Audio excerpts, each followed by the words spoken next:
I just discovered my perfect husband has been secretly brainwashing our 3 children against me for years. Found his hidden notebook and emails to his non-existent brother detailing his elaborate plot to paint me as mentally unstable to steal custody. After 6 years together, 3 children, and what I thought was a rock-solid marriage, I just discovered that my husband Marco has been turning our kids against me for years. Not just casual comments either, but a persistent campaign to make them see me as unstable and unreliable, while positioning himself as their protector and hero. I'm completely devastated and don't even know where to begin. Let me back up because I'm still trying to process this myself and probably not making sense. I first met Marco 7 years ago during a wildlife conservation project in Costa Rica. I'm a marine biologist specializing in coral reef restoration, and he was working as a diving instructor for the ecotourism company partnering with our research team. The connection was immediate. We both shared this intense passion for ocean conservation, and there was something so magnetic about his energy. He was charismatic in this quiet way that drew people to him, thoughtful and deeply knowledgeable about marine ecosystems, despite not having formal education in the field. Our relationship developed quickly, maybe too quickly in retrospect. We were living this intense experience together in a remote location, working 12-plus-hour days side by side, falling asleep in hammocks to the sound of howler monkeys, and waking up to dive together at dawn. Everything felt heightened, the colors, the emotions, the connection. When the 3-month project ended, neither of us was ready to say goodbye. Marco had been nomadic for years, and I had just wrapped up my postdoc and was considering job offers, so there was this perfect flexibility where he could come with me wherever I decided to go. I ended up accepting a position at a marine research center in the Florida Keys, and Marco relocated with me. We got married less than a year later in this beautiful, intimate ceremony on the beach with just a handful of friends and my family. His parents had passed away when he was in his 20s, and he didn't have siblings. At least that's what he told me. Looking back, I realized how little I actually knew about his past. Whenever I'd ask about his childhood or family, he'd share these compelling but vague stories that somehow never included many specific details, and then he'd redirect the conversation so skillfully I wouldn't even notice. Within 3 years, we had our twins, Mia and Leo, and 2 years after that, our youngest, Ellie. Marco transitioned from diving instruction to underwater photography, specializing in scientific documentation for research papers and conservation campaigns. His work was incredible. He has this gift for capturing the vulnerability and beauty of marine life in ways that tell compelling stories. The flexibility of his freelance schedule meant he could be home with the kids while I worked at the research center, which seemed like the perfect arrangement. Our life looked pretty amazing from the outside. We lived in this charming old house right near the water that we'd slowly been renovating together. The kids were thriving, our careers were fulfilling, and we had built this tight-knit community of friends, other researchers, local environmental activists, and families in our neighborhood. Marco and I still went diving together at least once a month, just the two of us, to reconnect and remember how our relationship began. But about 2 years ago, things started to shift in ways I couldn't quite put my finger on. The first thing I noticed was that Mia and Leo, who were 5 at the time, started having these strange emotional reactions whenever I would discipline them, even for minor things. If I asked them to pick up their toys or told them they couldn't have a second dessert, they would look at me with genuine fear in their eyes, then glance at Marco as if seeking protection. At first, I thought maybe I was being stricter than I realized, or using a harsher tone, so I made a conscious effort to soften my approach. Then I started noticing other unsettling patterns. If I came home late from work because of a research emergency or conference call, the kids would be unusually clingy with Marco and distant with me. They'd ask questions like, "Are you going to leave again?" or "Why don't you want to be with us?" even though I'd only been gone for an extra hour or two. When I'd try to explain that mommy's work sometimes requires extra time, but it doesn't mean I don't love them, they'd look skeptical, as if they'd been told a different story. Marco was always so supportive during these moments, at least on the surface. He'd say things like, "Kids, your mom works so hard for our family," or "Let's show mom how much we missed her." But there was something off about it, this subtle undercurrent that felt like he was positioning himself as their champion and me as the absent parent, even though he traveled for his photography work far more frequently than I ever had to stay late. I tried talking to him about it several times. I'd say I was concerned about the kids' reactions and wondered if he knew why they seemed anxious around me. He always had the perfect response, thoughtful, reassuring, validating my concerns, while gently suggesting that maybe my stress from work was affecting how I perceived the situation. He'd say things like, "You've been under so much pressure with the new research grant. Maybe you're reading too much into normal kid behavior?" And I'd think, yeah, maybe I am overthinking this. About a year ago, I started seeing a therapist because I was having these moments of extreme self-doubt about my parenting. I kept thinking, what am I doing wrong? Why do my own children seem afraid of me sometimes? Why do they turn to Marco for comfort even when I'm right there? My therapist suggested keeping a journal of these interactions, which I did, typing notes into a password-protected file on my laptop. And then last week, God, I still can't believe this happened. I was putting Ellie, now 3, to bed, and she said something that stopped me cold. She was upset because I had told her she needed to brush her teeth, and she said, "Daddy says you're sick in your head sometimes, and we have to be careful not to make you mad." I felt like I'd been punched in the stomach. I asked her, as calmly as I could, what else Daddy says about mommy, and this little stream of comments came out that made me physically ill. "Daddy says you don't really want to be with us. That's why you work so much. Daddy says says you might go away like his mommy did. Daddy says sometimes you forget to take your special medicine and that's why you get so angry. I don't take any special medicine. I have no history of mental illness or anger issues. Nothing even close. I was completely shocked, but I kept my composure, reassured Ellie that I love her very much and would never leave her, and then waited until she fell asleep. That night, I went through Marco's desk while he was at a photography exhibition, something I've never done before and felt terrible about doing. I found a small notebook tucked in the back of a drawer. Inside were methodical notes about my behavior, times I raised my voice, moments when I was frustrated or impatient with the kids, normal parenting moments that everyone has, except they were framed in this disturbing way. Next to these observations were notes about what he told the kids afterward. Told M and L that mom's job makes her unstable sometimes, reminded them I'm always here to protect them, explained to E that mom's outburst was because of her condition, reinforced that they should come to me if they feel unsafe, showed kids photos from when they were babies, talked about how mom was different before her problems started. There were dozens of these entries spanning back nearly 4 years. 4 years. Since before Ellie was even born. And the most chilling part? Some entries referenced conversations with our family doctor, our kids' teachers, and even a few of our friends where he had apparently expressed concerns about my mental health and parenting. I took photos of every page with my phone, put the notebook back exactly where I found it, and went to sleep in the guest room, claiming I wasn't feeling well. The next day, I called in sick to work and waited until Marco took the kids to school and their playgroup. Then I started searching more thoroughly. I found a hidden email account on our shared computer. He hadn't logged out completely, with messages to his brother, the one who supposedly doesn't exist, discussing their plan in detail. Apparently, Marco has been building a case to position himself for full custody of our children in the event of a divorce, creating a false narrative of me as an unstable, potentially dangerous mother with mental health issues, while documenting himself as the stable, nurturing parent who has been managing the situation for years. The emails mentioned consultations with a divorce attorney who advised him to establish this pattern over time rather than making sudden accusations. His brother even suggested specific behaviors to document and ways to subtly influence the kids' perceptions without being obvious about alienation. The level of calculation is beyond anything I could have imagined from someone I've shared my life with for 7 years. I also discovered that Marco has been downplaying his photography income while secretly putting away money in an account I knew nothing about. Not just small amounts either, tens of thousands of dollars that should have been part of our family finances. I'm writing this from a hotel room right now. I took a week's worth of clothes and my important documents and left while they were all out today. I have a meeting with a lawyer tomorrow morning. I haven't confronted Marco yet because frankly, I'm terrified of what he might do when he realizes I know. Will he accelerate whatever plan he's been putting in place? Will he convince everyone that my paranoia is just evidence of what he's been saying all along? The worst part is that I have to go back home and pretend everything is normal until I have a legal strategy in place. My lawyer said that leaving the family home could potentially be used against me, especially given the narrative Marco has been creating. So I have to go back tomorrow and act like I don't know that my husband has been psychologically abusing our children and manipulating them against me for years. I feel like I'm living in a nightmare. How do I face my children knowing what's been done to them? How do I look at the man I've loved and built a life with knowing what he really is? How could I have been so completely blind to what was happening right in front of me? I need advice, support, anything really. How do I protect my children from further psychological damage while navigating this legally? How do I help them understand what's happened when the time comes? I'm completely shattered, and the thought of what my kids have been through makes me physically sick. I don't even know who I am anymore if I could miss something this massive, this destructive happening within my own family. First update. It's been 2 weeks since my last post, and first I want to say thank you to everyone who responded. Your support and advice have been a lifeline during the absolute worst period of my life. I've read every comment multiple times, and knowing I'm not alone has kept me going. A lot has happened, and TBH I'm still in shock most of the time. I met with the lawyer as planned, and she was horrified by the evidence I showed her. She immediately connected me with a child psychologist who specializes in parental alienation cases, and helped me develop a strategy for documentation and protection. The first priority was securing copies of all evidence in multiple locations, and getting statements from people who could vouch for my mental stability in parenting. I returned to the house the next day as planned, and trying to act normal around Marco was the hardest thing I've ever done. Every smile, every casual conversation about dinner or the kids' activities felt like swallowing broken glass. I wanted to scream at him, to demand how he could do this to our children, to me, after everything we've built together, but I kept thinking about what my lawyer said, that confronting him before I had everything in place could make things much worse. For 3 excruciating days, I played along. I went to work, came home, helped with homework, and even sat next to him on the couch watching a documentary about coral bleaching while he had his arm around me. I felt like I was going to be sick every second. During that time, I started paying closer attention to his interactions with the kids, and now that I knew what to look for, it was painfully obvious. The subtle comments, the concerned glances when I would discipline them, the way he would swoop in as the comforting parent whenever I had to say no to something. On the 4th day, I had my first emergency session with the child psychologist who gave me specific phrases to use with the kids to counter some of the damage without directly contradicting their father, which could confuse and upset them more. Simple things like, mommy's feelings get hurt sometimes just like yours do, but I will always love you no matter what. And everyone gets frustrated sometimes, but that doesn't mean they're sick or or bad. I also secured my own individual therapy sessions, which will be important documentation to counter any claims about my mental health. My therapist has already written a formal letter stating she has seen no evidence of the issues Marco has been suggesting to others. The confrontation finally happened last Friday. My lawyer advised having it in a public place, so I asked Marco to meet me for lunch at a cafe near his studio. I've never seen someone's face change so completely in an instant. When I calmly told him I knew everything about the notebook, the emails to his brother, the secret bank account, the conversations with our friends and the kids' teachers, his expression shifted from confusion to shock to this cold, calculated look I've never seen before. He immediately went on the offensive, saying I had violated his privacy by going through his personal things, that my paranoia was exactly what he'd been worried about, and that obviously I wasn't well if I was constructing these elaborate theories about him. He actually said, "This is exactly why I've been concerned about the kids being alone with you." I was prepared for this, thank God for my lawyer's coaching, and didn't engage with his accusations. I simply said I had copies of everything, including the emails explicitly discussing the strategy of painting me as mentally unstable for custody purposes, and that we would be proceeding with a legal separation immediately. Then he did something that chilled me to the bone. He laughed, this soft, almost pitying laugh, and said, "Who do you think they'll believe? The respected professional who's been documenting his wife's deteriorating condition for years while caring for their children? Or the unstable woman who suddenly starts making wild accusations after breaking into private accounts and stealing personal property?" He actually told me that no one would believe me because he's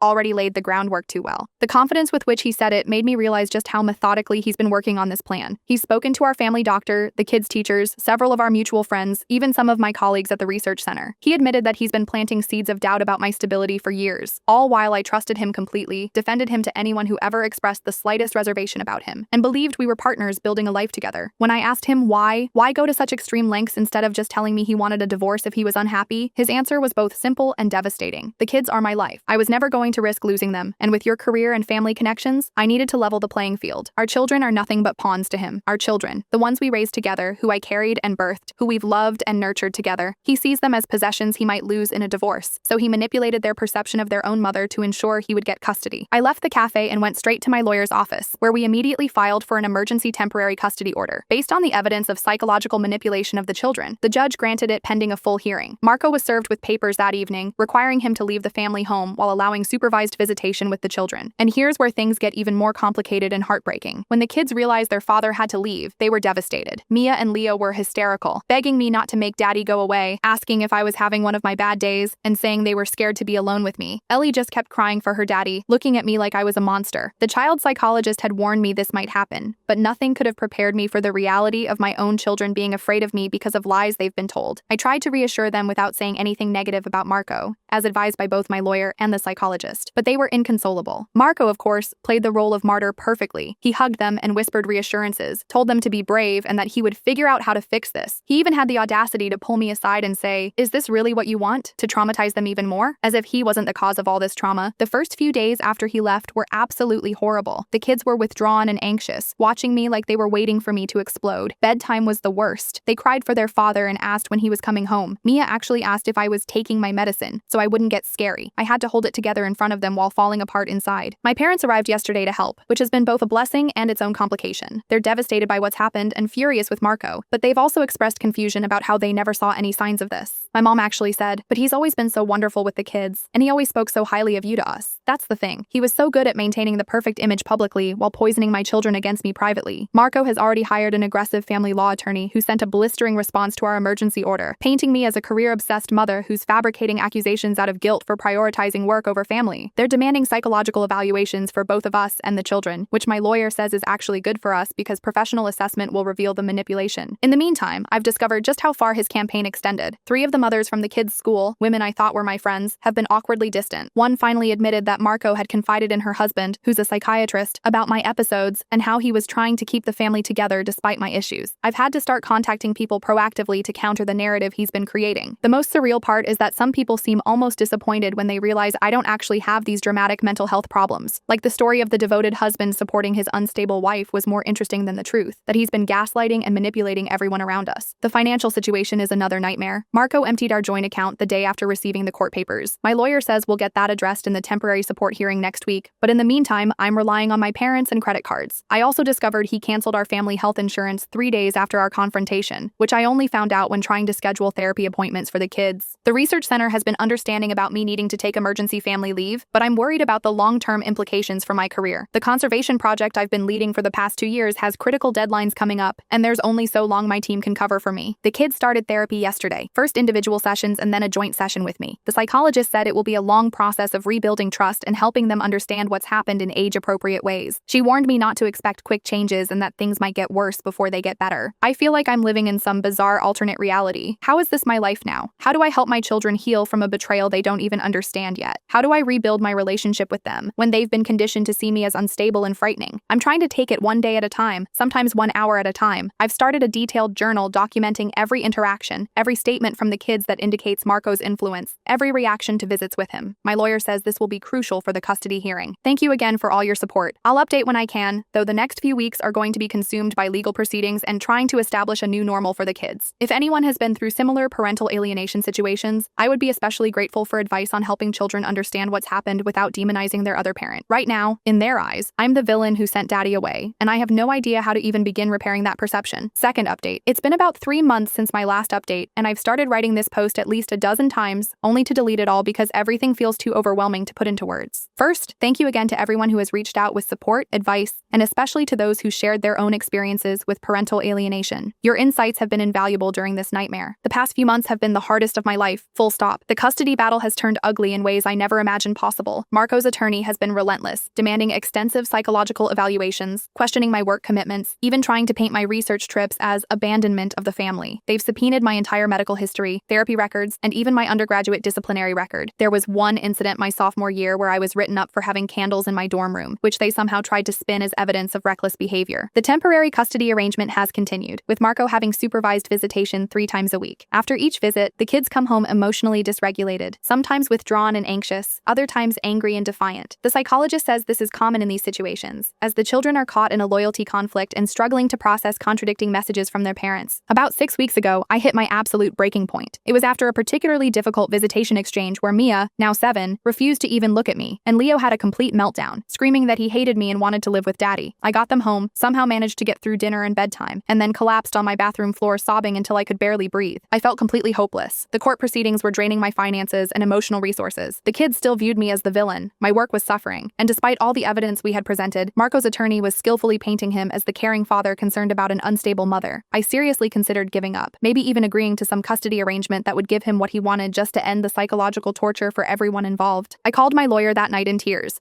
telling her I didn't think I could continue fighting. What she said changed everything. That's exactly what he's counting on. The whole strategy depends on wearing you down until you break. Every time you consider giving up, remember that's precisely what this campaign was designed to make you do. She was right. His entire plan, years in the making, was structured around breaking me down so completely that I would either have an actual breakdown, validating his claims, or give up the fight for my children. I decided that night that I would not let that happen, no matter what. The next day, I took a different approach. Instead of trying to defend myself against every accusation or counter every lie, I focused entirely on consistency, stability, and patience with the kids. I stopped looking for immediate changes in their perception of me and concentrated on creating a safe, predictable environment. I also finally agreed to something my therapist had been suggesting for weeks. I joined a support group for parents experiencing alienation. Being in a room with other parents going through similar battles was both heartbreaking and incredibly strengthening. For the first time, I felt truly understood by people who knew exactly what this special kind of hell feels like. Then came the first breakthrough with the kids, about 7 weeks ago. Leo had a nightmare and, half asleep, came to my room for comfort instead of calling for his father, which had been his pattern even before Marco left. I held him and rocked him back to sleep, and in that vulnerable moment, he whispered, "I remember when I was little, and you would sing to me about the ocean." It was a tiny moment, but it felt monumental, a crack in the wall that had been built between us. The next significant shift came during a session with the custody evaluator. Marco had clearly coached the kids on what to say, but Mia, who has always been perceptive and independent-minded, slipped up. When asked what makes her feel scared around me, she started to recite what sounded like a rehearsed answer about my angry episodes, but then stopped mid-sentence, looked confused, and said, "Actually, I don't really remember mommy being scary. Daddy says she was, but I don't remember that part." The evaluator, who has extensive experience with alienation cases, picked up on this immediately and gently explored the contradiction. By the end of the session, Mia had acknowledged that she couldn't recall specific instances of me being scary or sick, but that her daddy had told her those things happened when she was younger or when she wasn't around. This was a crucial turning point in the case. The evaluator requested individual sessions with each child without either parent present, followed by observation sessions of the children children with each of us separately. The report they submitted to the court documented clear evidence of coaching and manipulation by Marco, noting specific linguistic patterns the children used that matched his documented statements almost verbatim. Around the same time, we had another stroke of unexpected fortune. Remember that brother who wasn't supposed to exist? He contacted my lawyer. Apparently, he and Marco had a falling out over money, of course, and he was willing to provide additional evidence of Marco's deliberate campaign against me, including text messages discussing how to plant the seeds with the children about my supposed instability. The court appointed a guardian ad litem for the children, who conducted their own investigation and came to similar conclusions as the custody evaluator. Their report specifically noted the concerning pattern of the children having scripted responses about my behavior that they couldn't substantiate with actual memories or examples. 6 weeks ago, the court issued a revised temporary order reducing Marco's visitation to once weekly, still supervised, and requiring him to begin therapy specifically addressing parental alienation. The judge warned him explicitly that continued evidence of manipulation of the children would result in further reduction or suspension of visitation. His response was as calculated as everything else he's done. Rather than showing anger, which would validate concerns about his behavior, he presented himself as deeply concerned about the children's well-being and eager to participate in whatever the court recommended. To others, he appeared cooperative and child-focused, but in a private conversation after the hearing, he whispered to me, "This isn't over. You have no idea what you've started." Despite his threats, the reduced contact has made a significant difference for the kids. The custody evaluator explained that children caught in alienation often feel tremendous pressure to reject the targeted parent when the alienating parent is regularly reinforcing those messages. With less exposure to Marco's influence, the kids have slowly begun to relax around me. 4 weeks ago came what felt like the biggest breakthrough yet. I was helping Mia with a school project about marine ecosystems, my area of expertise, and as we were looking at pictures of coral reefs together, she suddenly asked, "Did Daddy really take those underwater pictures of you when you were working in Costa Rica?" I said yes, and showed her some of my favorites that I keep in a special album. She studied them quietly for a moment, then said, "You look really happy there, and Daddy looks happy too." Then she asked the question that broke my heart open. "If you were sick back then, like Daddy says, how come you look so happy in all the pictures?" I took a deep breath and very carefully said, "Sweetheart, I wasn't sick then, and I'm not sick now." Sometimes people say things that aren't true because they're upset or angry or because they want things to go their way. I was terrified of saying the wrong thing, of pushing too hard, of turning her against her father despite all he'd done. But she just nodded thoughtfully and said, "I think I know that. I remember lots of happy times with you, not scary times." And then she hugged me, the first genuine, unprompted hug she'd given me in over a year. I had to excuse myself to the bathroom afterward because I couldn't stop crying. That conversation seemed to open a door for her. And over the following days, she began asking more questions, sometimes remembering happy moments from when she was younger, sometimes expressing confusion about things her father had told her. I've been incredibly careful to focus on reinforcing her own memories and experiences rather than contradicting her father's claims directly. Leo has been slower to come around, which the psychologist says is common. Boys often identify strongly with their fathers, and Leo in particular had formed a very close bond with Marco through their shared interest in photography. He's still reserved with me much of the time, but there have been small moments of connection. Him showing me a photo he took, asking me to help with a school assignment, or simply sitting next to me on the couch during movie night instead of maintaining his usual physical distance. Ellie, being younger, has shown the most rapid adjustment. Without the constant reinforcement of negative messages about me, she's gradually returned to the affectionate, attached relationship we had before. She still asks for her daddy frequently, but no longer seems fearful of being alone with me. The custody evaluation was completed 2 weeks ago, and the final report strongly recommends primary physical custody be awarded to me, with Marco having structured, supervised visitation contingent on his progress in therapy and demonstrated cessation of alienating behaviors. The report specifically cited the deliberate campaign to undermine the children's relationship with their mother as the primary concern. We're still awaiting the final custody determination, which is scheduled for next month. Marco's attorney has requested a delay, claiming they need more time to review the evaluator's findings and prepare a response. My lawyer believes this is just another stalling tactic, hoping to wear me down further. The financial strain continues to be enormous. Legal fees alone have now exceeded $70,000, and there's no end in sight. I've had to take out a second mortgage on the house and borrow money from my parents. Marco, meanwhile, seems to have unlimited resources for his legal battle, which makes me wonder just how much money he was hiding and for how long. I returned to work part-time 6 weeks ago, which has helped both financially and emotionally. Being back in the lab, focusing on research that has been my passion for so long, has reminded me of who I am outside of this nightmare. My colleagues have been incredibly supportive, adjusting schedules and deadlines to accommodate my court appearances and the kids' therapy appointments. Sometimes I still wake up in the middle of the night in a cold sweat, wondering how the person I trusted most in the world could have orchestrated such a calculated betrayal. The level of deception required to maintain this facade for years while poisoning our children against me is still impossible for me to fully comprehend. The healing process with the kids is ongoing and often painful. There are still difficult days when something triggers their programmed responses, a phrase I use that Marco Marco used to cite as evidence of my instability, or a boundary I set that he would have undermined. On those days, it feels like we've lost all progress, and I have to remind myself that deprogramming takes time. But there are also moments of genuine reconnection that give me hope. Mia asking to hear stories about my research, Leo showing me his latest photographs, Ellie falling asleep in my arms as I sing the same lullabies I've sung to her since she was born. These moments sustain me through the continuing legal battle and the painful process of rebuilding trust. I never thought I'd be grateful for something as clinical as a custody evaluation, but the validation of having neutral professionals confirm what I've known all along, that Marco deliberately manipulated our children as pawns in his scheme, has been healing in its own way. After months of being told I was imagining things, overreacting, or misinterpreting his concern, having official documentation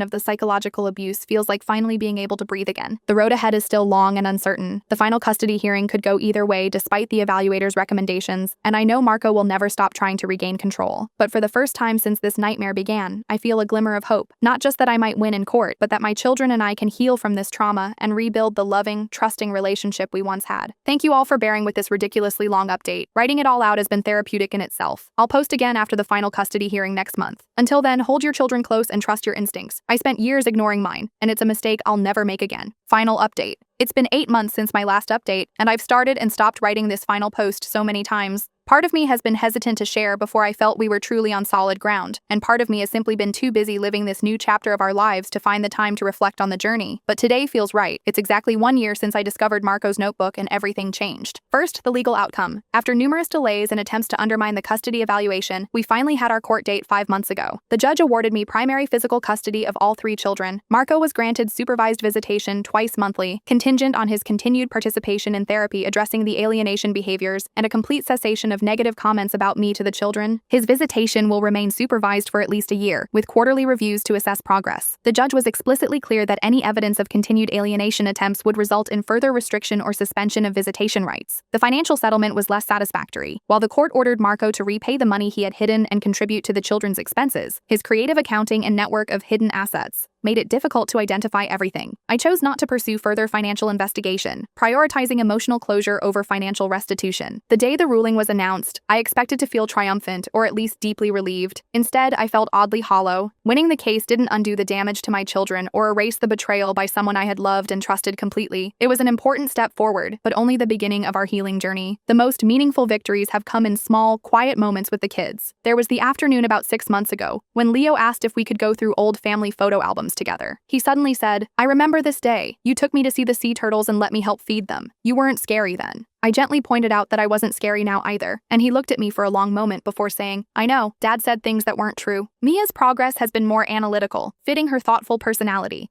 About 4 months ago, she brought home an assignment from school about truth and lies. We sat at the kitchen table discussing it, and she suddenly asked, "How do you know if someone is lying to you for a really long time?" When I asked what prompted her question, she said, "I think Daddy lied about you a lot, but he seemed like he believed it. Can someone lie so much they think it's true?" Her insight was stunning. I've spoken with enough therapists now to understand that Marco likely exhibits narcissistic patterns, possibly even believing his own fabrications to some extent. Explaining this in age-appropriate terms was challenging, but Mia's natural perceptiveness helped her grasp the concept that sometimes people convince themselves of things that aren't true because it makes them feel better or helps them get what they want. Ellie, now nearly 4, has shown the most complete recovery. Her young age was actually a blessing. She hadn't been exposed to the alienation as long as the twins, and her memories were still forming. Within months of the reduced contact with Marco, she returned to being the joyful, affectionate child she was before, though she still sometimes asks confusing questions that clearly originated from him. The supervised visitations have been a mixed experience. Marco maintains his perfect facade during these meetings, playing the role of the devoted father while carefully avoiding any overtly alienating comments that the supervisor might document. The children return from these visits emotionally drained, but increasingly able to distinguish between the reality they live with me and the carefully constructed narrative he presents. Their therapist has been invaluable in helping them process these conflicting experiences. She uses age-appropriate techniques to help them identify manipulation and trust their own perceptions. The twins, especially, are developing critical thinking skills far beyond their years, a silver lining of this traumatic experience, though one I wish they'd never needed to acquire so young. My own healing has been a more complicated journey. Beyond the therapy sessions and support groups, I've had to confront difficult questions about myself. How did I miss the signs for so long? Why did I choose someone capable of such calculated betrayal? What does it say about my judgment that I built a life with someone who could weaponize our children against me? My therapist has helped me recognize the sophisticated nature of Marco's deception and the gradual escalation of his manipulative behaviors. Like many skilled manipulators, he didn't show his true nature until he felt secure in his control. The reality is that I trusted someone who presented himself as trustworthy. That doesn't make me naive or foolish. It makes me human. Work has become a sanctuary again rather than another source of stress. 6 months ago, I was offered the opportunity to lead a major coral restoration project in collaboration with several international research centers. Taking on additional responsibility while still navigating our family's recovery wasn't an easy decision, but it has proven to be exactly what I needed. A reminder of my competence, my passion, and my identity beyond betrayed wife or alienated mother. Financially, we're still recovering. The legal fees depleted my savings and resulted in significant debt, but my career is back on track, and I've developed a realistic plan to regain financial stability over the next few years. More importantly, I've reclaimed my sense of financial independence and security that was so deeply shaken by discovering Marco's secret accounts and manipulations. The children and I moved to a new house 4 months ago, smaller than our previous home but walking distance to their school and the beach. The decision to leave the house we'd built our family in wasn't easy, but it was necessary for all of us to have a fresh start in a space without the shadows of betrayal hanging over it. The kids helped decorate their new rooms, and we've established new family rituals that are uniquely ours. Our support network has shifted dramatically. Some friendships didn't survive, people who couldn't or wouldn't see beyond Marco's carefully crafted image of me, or those who simply found the messy reality of our situation too uncomfortable to engage with. But others have stepped up in ways I never expected, and new connections have formed through the support groups and therapy communities we've become part of. About 2 months ago, I had what felt like a final confrontation with Marco. After a supervised visit, he asked to speak with me privately, with the supervisor still present but at a distance. For the first time, he dropped the perfect father facade and revealed the cold calculation I'd glimpsed that day at the cafe a year earlier. He told me that eventually the supervision would end, and he would reset his relationship with the children on his terms. That I had won a battle, but not the war. Instead of feeling frightened or angry, I felt a surprising sense of calm. I looked at this man I had once loved so deeply, the father of my children, and realized I felt nothing for him anymore. Not hatred, not love, not even anger, just a clinical recognition of his pathology and the damage it had caused. I simply replied, "The children will always know the truth now. They're learning to recognize manipulation. Your playbook won't work anymore." The look on his face, a flicker of genuine uncertainty, told me he recognized the truth in my words. The children are no longer the unwitting pawns they once were. As they continue to heal and develop their critical thinking skills, his ability to manipulate them diminishes. He turned and walked away without another word, and something in that moment felt like true closure. Not because anything between us was resolved, but because I finally accepted that resolution with someone incapable of honest reflection or empathy was never possible. Last month, we celebrated the twins' 8th birthday with a small party at the beach. Watching them laugh and play in the waves, it was hard to reconcile these joyful, increasingly confident children with the withdrawn, confused ones from a year ago. That evening, as I was tucking Mia into bed, she said something that will stay with me forever. "Mom, remember when I used to be scared of you? That was because I didn't know what scared really felt like. Being scared is when you don't know what's true. I'm not scared anymore because now I know." The wisdom of children continues to humble and amaze me. They have taught me about resilience in ways I never expected to learn. They have forgiven me for not protecting them sooner, though I'm still working on forgiving myself. They have embraced the difficult truth that their father manipulated them while still preserving their capacity to love him, a complexity that many adults struggle to achieve. As for me, I'm finding my way forward one day at a time. I've started dating again, very cautiously, a development that has been both terrifying and healing. The man I've been seeing for the past 2 months is a marine biologist from another research center, someone who knew me professionally long before meeting me personally. He understands my hesitancy and respects the boundaries I've established around my children and my heart. I still have moments of paralyzing doubt and fear, nightmares where I discover new evidence of manipulation, days where a subtle shift in one of the kids' behavior triggers panic that Marco has found a new way to influence them. My therapist assures me these responses are normal and will likely diminish with time, though the hypervigilance may never completely disappear. But those moments no longer define our lives. Most days are filled with ordinary joys and challenges: school projects, work deadlines, sibling squabbles, movie nights, bedtime stories. The mundane details of family life that I once took for granted now feel like precious gifts reclaimed from the darkness. If there's any wisdom I can offer from this experience, it's this: trust your instincts when something feels wrong, even if you can't immediately identify what it is. Document everything, even if it seems insignificant at the time. And remember that children are remarkably resilient when given the right support and allowed to process their experiences at their own pace. To those of you walking similar paths, know that there is hope on the other side of this nightmare. The road is long and painful, but healing is possible. Your children can recover. You can rebuild your relationship with them, and you can reclaim your sense of self from the distorted mirror that someone else created. Thank you all for witnessing our journey and offering support along the way. This will be my final update on this chapter of our lives. We're writing a new story now, one of truth, healing, and genuine love. And while I'll never forget the lessons of the past, I'm choosing to focus on the future we're building together. One honest conversation, one healing moment, one ordinary day at a time.